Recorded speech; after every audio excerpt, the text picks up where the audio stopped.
Hi, good afternoon everybody, and this is live here again from the GPO, where we've had our the guys have all met here at the GPO this morning. They've walked up as far as the Dáil. There's David. Hi David, and as we know David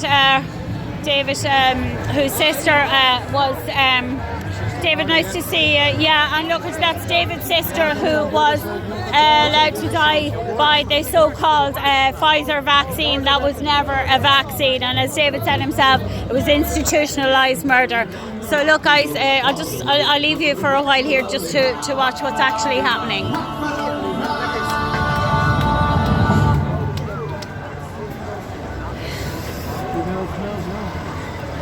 And again, we've had the WakeUpéiRe people here all morning handing out the leaflets, handing out the excess deaths. The truth will set you free, and we've had a great response.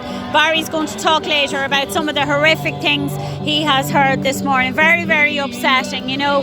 And we're very happy that we are actually able to get the information out, and a very big change from last year where people laughed at us. People are now looking for remedies to heal them. So, you know, we will talk about that in a while.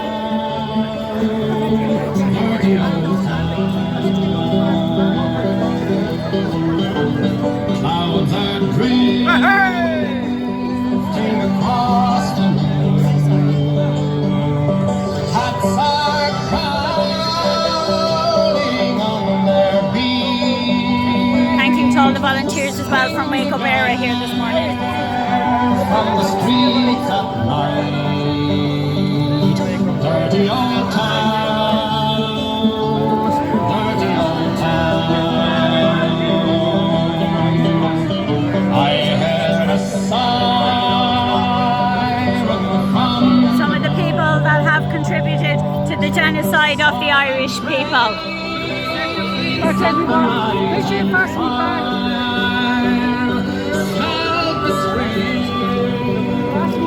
and we say, how are you, Mary? Great to see you. Good woman, great to see you. And we have our own fallen hero. We have our fallen hero, Angel, this week. One of our best patriots here to come.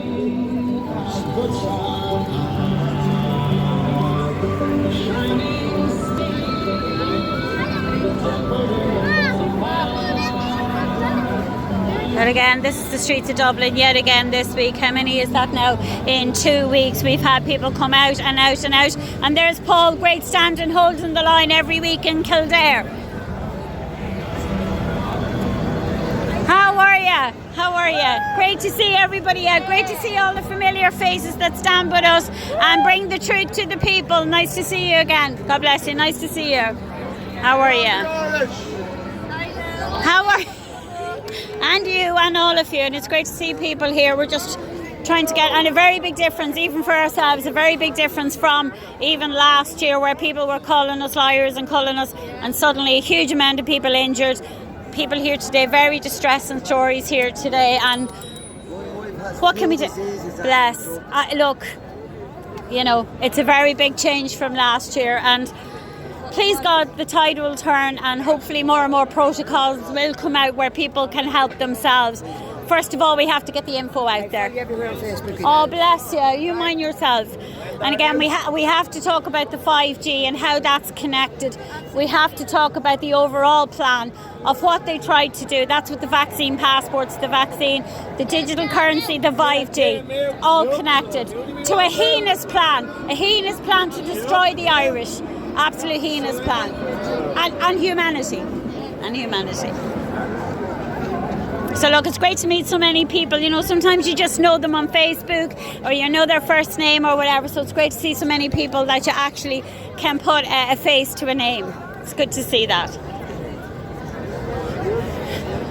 And again, look, you heard the stories, people here in the crowd telling us about their vaccine injured people and their families, and you know, what can we do except condone with them and maybe offer whatever little bit of help we can offer, and at the very least the information on it. So look guys, I'm going to leave it for now because we seem to be out of stationery, but we will catch up again in a few minutes. Again, guys, here we are, just coming down O'Connell Street, and look, we're getting a great reception. Barry, of course, is informing the public as he does with his leaflet drops as well, all the way. Most people taking one, you can see that for yourself. Most people are. Now and again, you get a little bit of resistance, but we keep saying, you know, the resistance is fear. Fear makes people do strange things, and most people just don't want to accept. So we're not here to browbeat anybody. We're just here really to information drop, and then people can go to the website WakeUpéiRe.com and find out more information if that's what they want to do. So look at a kind of a muggy day here, big enough crowd, and of course, as always, we always have an Garda Síochána helping us on our way. Hi, good afternoon, ladies and gentlemen. We're just here from the Dáil. We've just walked up from O'Connell Street where WakeUpéiRe were doing a leaflet drop. We joined with the other group that were here today to go to the Dáil to basically call out our politicians, so-called politicians. And we're just going to have a quick word with Barry, because all along the way, we were there for 2 hours, an hour and a half. Was it Barry really doing our information drop? Yeah, we're there for 12, and they didn't start marching until about 1:30. Was it 1:15? I think so, yeah. Look, we came down, we brought the excess debt stuff with us today. We brought the banner, our big banner, explaining that the politicians, the media and the medical industry lied, and we now have 25,000 excess debt. So I'd just like to relay some of the things that we heard today, right? Just some little stories from the general public that approached us today. I was only there 10 minutes, and a coloured man, 37 years of age, he's been living in Ireland 15 years, has his passport, he's here legitimately, he's working, fit as a flea, big strong man. He had a heart attack after his third booster. He didn't want to take any of the injections, and he was very keen to stress that to me, that he was stopped going to work, he was stopped going to the gym, and he said he got slightly ill after the second one, and he definitely didn't want to take any more. 2 days after his third injection, he had a massive heart attack. Was it Pfizer, Barry? Not it was a Pfizer injection, right? Yeah. His name was Shalom or something. Okay. I can't remember his name offhand, but the good news is he's very keen to talk. He took the email. Brilliant. He wants to talk. He wants to tell about what he experienced. He is categorically sure that these injections done that to him. There's no doubt in his mind. Yeah. So even though his doctor is trying to say that 37-year-olds do have heart attacks, even ones that are super fit, he's standing firm and saying that this is not the case. Sure. His doctor is trying to say that it might be in the family history. There's no such thing in his family history. He knows his family history from the country that he came from. That was one story. Another woman came up to us. She's slightly on the autistic spectrum, and she told me that she didn't want to take the third injection because she got sick after the first two, but they wouldn't let her use the autism daycare services unless she took more. So she had to take the third one, and after the third one she had a heart attack. So that's what that woman told me. That's her experience with the COVID-19 injections. I had a very interesting conversation with a man from England. A man from England walked past, read the banner. He walked down, I seen him out of the corner of my eye. He turned around and came back to me. I knew he was going to come back. Something had triggered him. Yeah. He came back to me, a lovely man, soft-spoken man. He told me that he took 2 Pfizer injections 3 years ago. He stopped when he got informed, and he started to see some sick people in his life. But he told me that he's living with a lot of fear now. Yeah. He told me that even though he hasn't taken any more, and even though he's not sick, he has a lot of fear in his life now. Feared about his health. Sure. Feared when he has a little pulp out of his chest. He's wondering, is this going to be a heart attack? Yeah, whereas ordinarily like we'd say it's gas or something, wouldn't we? I had a really good conversation with him. I found it heartbreaking because I know that what that man is living through, anyone who stopped taking the injections at 2 or 3 because they know something's wrong, but they're not expressing that, they're living in fear. They're at home living in fear. Yes. So he was a beautiful man. What he's going to do now is he's going to write a few paragraphs about the fear that he is now living in, even though his health is okay. Right. So that's another voice that we can put out there because, look, I believe that anyone who stopped at 2 or 3 stopped for a reason. Sure. They stopped believing the government, maybe they've seen sickness or whatever, and they're not expressing that. But I believe that a large portion of them are actually living with a lot of fear now. So their life's tranquility, their peace of mind has been totally wrecked. Yeah, they've stolen that, Barry, from millions of people. Millions of people. That was very interesting. We got a little bit of abuse. Yeah, a little bit, not too much. Not too much. This is our backdrop, guys. Get them out. We spoke to a nurse up there. Yes. Adele has her details. I do, yes. I know her personally. Beautiful woman, beautiful daughter, Barry. If you saw her daughter, the most beautiful daughter, psychiatric, only a young girl, loads of problems there. Her hospital are trying to scapegoat her and say it's other things. Well, look, the good news is this woman has a huge fire in her belly. She has. She's already volunteered to come onto a lawyer. She wants her voice out. She wants people to know. I spoke to another woman in downtown, approached me. Her son, her partner, who was very fit, just died in the armchair 2 days after taking the booster. He stayed up to watch one of the boxing fights. Wasn't Conor McGregor. Conor doesn't fight anymore. He stayed up till 4 in the morning to watch one of the boxing fights. So she wasn't concerned when she heard the telly at 6 in the morning. When she heard the telly at 9 in the morning, she went back down the stairs and he was dead in his chair. Now, she said that he didn't want to take the third injections, but they were he was getting pressure from his own family, his own brothers and sisters, because the old story of the immune compromised and the elderly, that's still in a lot of people's psyche. So his brothers and sisters were harassing him because the mother and father were frail and he was going to bring COVID in. Even after all this time, there's still people living with that because story. RTE are still doing it, Barry, and the HSE are still pushing it. And that's why, so anyone watching mainstream, is still going to be going for it. It's still going to be believing it. I met a young girl, her 2 grandparents died. She's really mad at the grandparents for taking it. This is a gamut of emotions, isn't it, Barry? We're we're on a roller coaster the whole time here. We have worked very, very hard to get it to this point. We have, people, I'm not only saying WakeUpéiRe, but WakeUpéiRe have put their heart and soul into getting the public to this point, where they will come up and talk to us. So that's some of the stories I heard personally today in an hour and a half stretch. Now, I'd just like to say what happened on the walk up. We don't have Katrina here today, so we're not going to have some great footage or anything.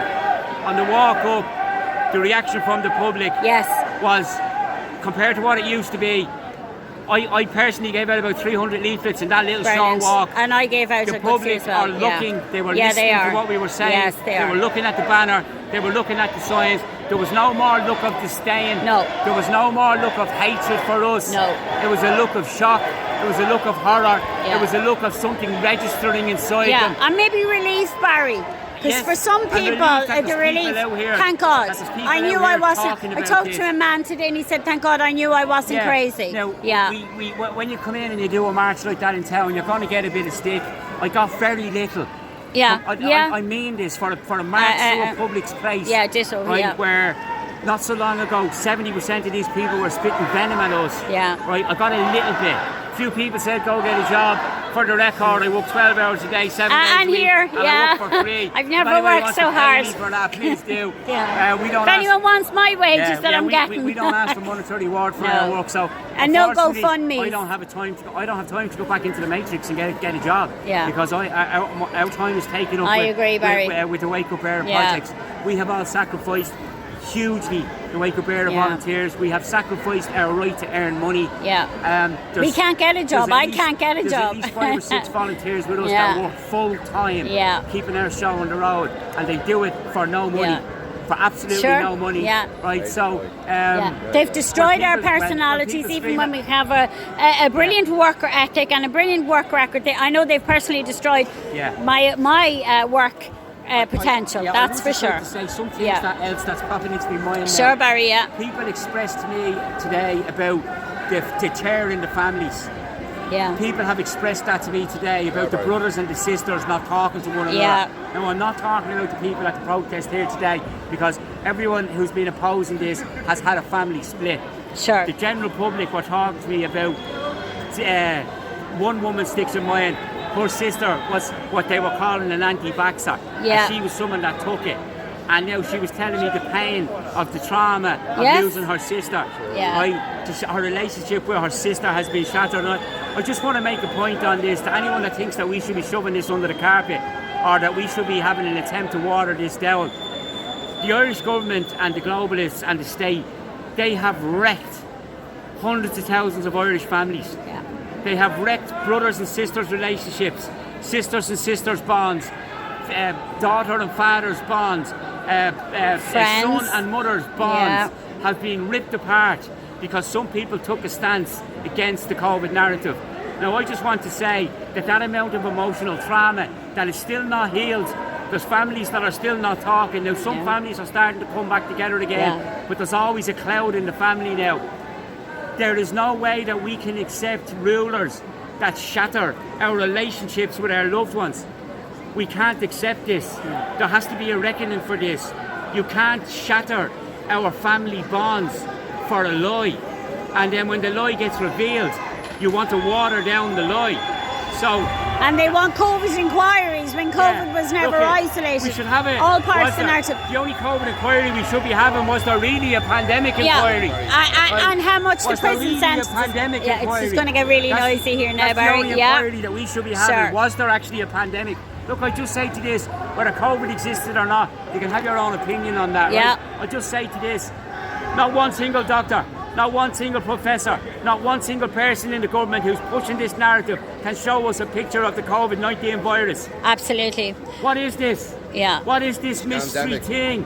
What is this mystery thing that they don't even have a photograph of it? Absolutely, Barry. To show us. So anyone that's banging on it, anyone that's promoting the long COVID narrative and all that stuff, and they say they're professionals, I say to you, ask them, show it to me. And that's not to say people that weren't sick, Barry, but it's the 5G. Sure. He who makes the claim, the burden of proof is on them. Absolutely. That's a maximum of law. If they say there's a virus, if they say there's a killer virus, they have to provide the virus. And they have still yet to provide the virus. So that's what I would say about that. And I would just like to remind everybody out there, because some people said this to me today, that there's still people out there who are never going to wake up and all of that.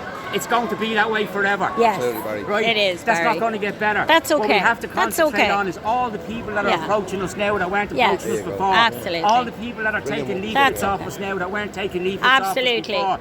There's about 20 to 30% of the population that we are never, ever, ever going to reach them. So I just say to you, don't worry about it. Right? Don't worry about it. Let them have their delusions. Move on to the next lad. Move on to the next lad. And we can watch out for them. We can watch out and speak on their behalf until maybe they come around. Yeah, but what I'm saying to you is don't get disheartened by a little bit of negativity.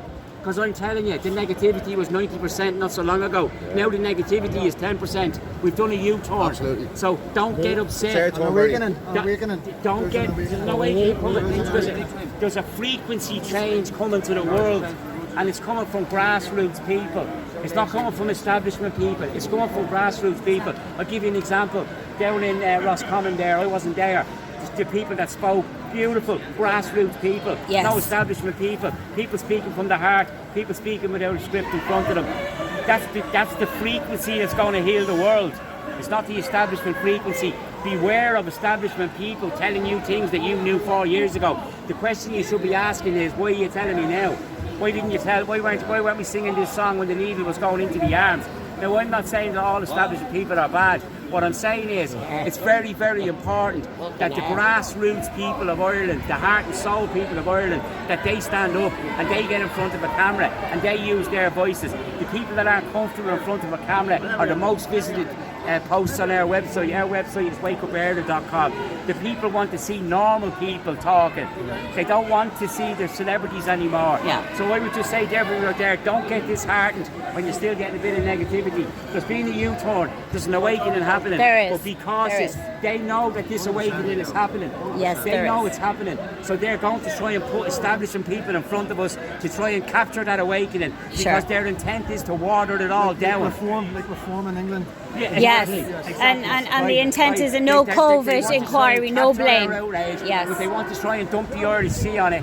So what they're going to give us back is a watered down version of the horror that what has gone on. So we have to say, no, we're not accepting the watered down version. We want it all on the table. The PCR fraud, we want it on the table. Pfizer's data, we want it on the table. We want it known that every politician in Ireland has been given Pfizer's 100%. data. Every politician in Ireland has been told about excess deaths since 2022. Every politician has been informed all the way. So when they come out and they start to talk a little bit about it, we need to say, most important, when did you know? Not what are you saying now? When did you know when this? Did you and know? What did you do about this when you found out about this? They're the questions that we need to be asking with the truth tellers, right? Brilliant. It's not, we don't need to be throwing our arms around people that are just telling us things that we've already known for 4 years. We don't need to do that. We need to ask, when did you know? What did you do? And why didn't you do it when the needle was going into everybody's arm? These questions need to be asked. And it's not that we need people to lead us, but we have to use our discernment. We have to say, are these the correct people to lead us now, or are they the same people on the same frequency as the people that done this to us in the first place? Exactly, Barry. So peace and love, guys. You too, and thank you so much, Barry. And look, guys, that's it from the Dáil.